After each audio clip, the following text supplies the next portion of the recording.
Olá, tudo bem? Aqui é a Ana e hoje eu vou falar sobre um tema que é super importante para quem está buscando se tornar um autodidata. E esse tema é a prática deliberada. Eu já falei de passagem esse termo, prática deliberada, em várias das minhas videoaulas, mas eu acho que está na hora de sentar e falar o que é a prática deliberada e como a gente pode usar isso a favor da nossa aprendizagem e do nosso autodidatismo. Para você se tornar um autodidata, você precisa desenvolver as suas habilidades cognitivas. Em outras palavras, você precisa desenvolver a sua capacidade de aprender por si mesmo.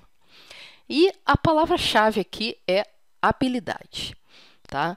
E se tem habilidade em jogo, você tem que praticar.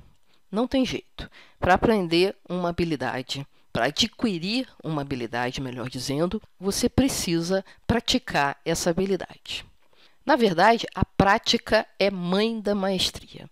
Se você quer se tornar muito bom em alguma coisa, se você quer realmente ficar um expert em algum assunto, você precisa praticar. Mas a questão é que nem toda prática ajuda você a avançar a sua habilidade. Vou dar um exemplo aqui daquele aluno que começa a reclamar: eu estudei não sei quantas horas e acabei me ferrando na prova de matemática, não adiantou nada. Bom, matemática é uma habilidade. E provavelmente esse aluno ele não estudou, ou melhor, não praticou da melhor maneira. É por isso que ele gastou um monte de horas sem progresso, porque ele não praticou da maneira adequada. E você sabe a forma adequada de praticar? Para dizer a verdade, pouca gente sabe. Então, a gente vai falar sobre essa prática específica que a literatura costuma chamar de prática deliberada. E a grande coisa da prática deliberada é que ela é comprovadamente a maneira mais eficiente de você avançar a sua habilidade, você aumentar a sua habilidade naquela área que você está estudando, que você está praticando. Tá? Isso é comprovado por diversos experimentos. Essa ideia da prática deliberada como um componente fundamental do sucesso de uma pessoa numa determinada área de conhecimento, ela ficou muito famosa com um livro chamado Fora de Série, do Malcolm Gladwell. A gente tem até uma entrevista do Malcolm Gladwell trabalhada numa videoaula também. Vai ter o link lá no site. E esse livro, ele na época causou um certo frisson. O que o Gladwell fez foi popularizar o que os cientistas, os psicólogos já estavam descobrindo há vários anos, que o talento é uma variável muito pequena na determinação de um sucesso cognitivo de uma pessoa.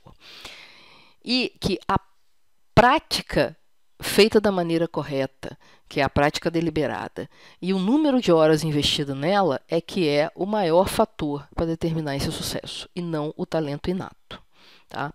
Mas o Gladwell não é um pioneiro nessa área. O grande pioneiro é esse pesquisador aqui, Kay Anders Ericsson. E ele estava estudando o desempenho dos experts, daqueles especialistas. E ele observava que o desempenho dessas pessoas, que se chamam especialistas, ele é qualitativamente diferente do desempenho de um adulto normal, que não é especialista. Isso é um fato. Tá? Mas é um fato por quê? Porque aquela pessoa ela é super bem dotada, tem um talento específico com o qual ela nasceu? Não. É isso que é a grande coisa que ele descobriu. Que, na verdade, é a quantidade de horas que ela coloca na prática deliberada que vai determinar o grau de habilidade que ela tem. E a grande diferença que foi encontrada dos experts para as pessoas normais não foi nem de talento, foi na capacidade de manter altos níveis de prática deliberada, tá? E de ficar tentando o tempo todo melhorar o seu desempenho. Então essa que é a grande diferença entre um cara que se torna muito bom em alguma coisa e um que estaciona num certo nível médio e dali não sai.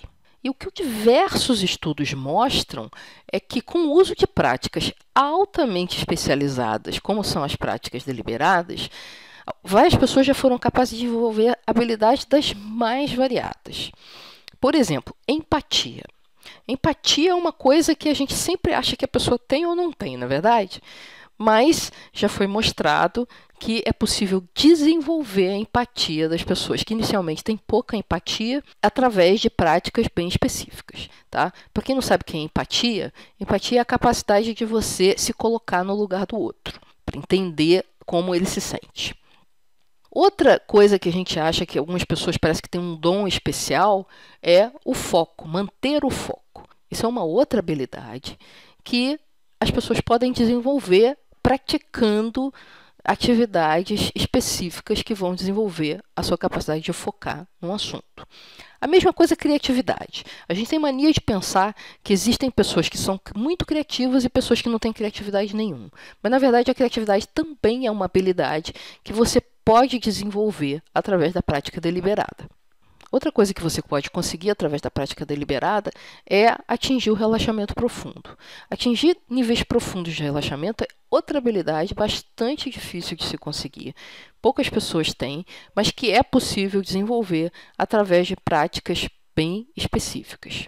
A gente tem que tomar um cuidado aqui, que é um cuidado com apego a ideias que são agradáveis à nossa filosofia de vida.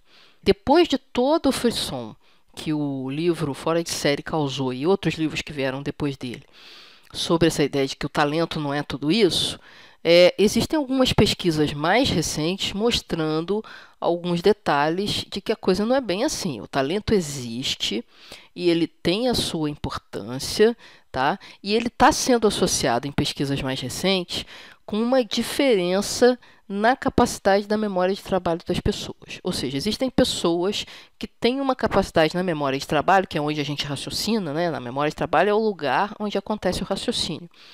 Então, quem tem mais memória de trabalho vai ter mais facilidade de raciocinar, tá? E existe, sim, uma diferença estatisticamente significativa entre a capacidade da memória de trabalho de pessoas diferentes. Então, voltando à questão do apego a ideias que são agradáveis, elas podem ser agradáveis e não completamente verdadeiras. Tem até um artigo no New York Times em que o cara fala mais ou menos assim: o mundo pareceria muito mais justo se o que separasse os bons dos excelentes fosse só a quantidade de trabalho.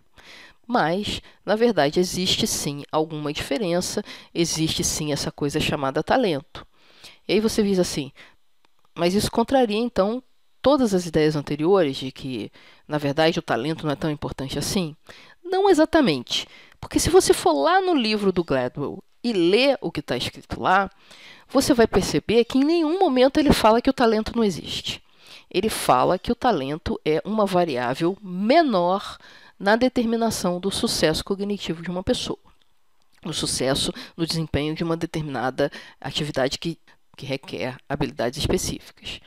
E os experimentos recentes não estão contradizendo os mais antigos, porque eles mostram que a prática ainda é mais significativa na determinação do sucesso com uma determinada habilidade, mas que o talento tem o seu papel. Então, nem mesmo esses primeiros autores tinham descartado o talento 100%.